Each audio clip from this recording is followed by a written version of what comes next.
మాట చెప్తున్నాను. మీకు తెల్లవారుతోందంటే భయం పట్టుకుంటుంది. అమ్మ బాబోయ్ అంత పూజ చెయ్యాలి, టైం లేదు అని ఏదో ఒక పని ఉంటుంది. అలా కాకుండా మీరు స్వల్పమైన పూజ, వైదికంగా పరిపూర్ణత్వం ఉండే పూజ అలవాటు చేసుకున్నారనుకోండి, మీ పూజ మీకు బరువు అనిపించదు. మీరు హాయిగా పూజ చేసుకుని వచ్చేస్తారు.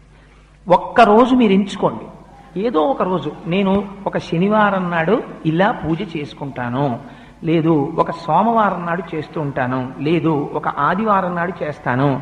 ఆ రోజు నియమం పెట్టేసుకోండి, నేను ఈ రోజు విశేషార్చన చేస్తాను అని నియమం పెట్టుకుంటే ఒకే ఒక్కరోజు, ఆ ఒక్కరోజు చేయడానికి మీ మనస్సు ఉరకలు వేస్తుంది.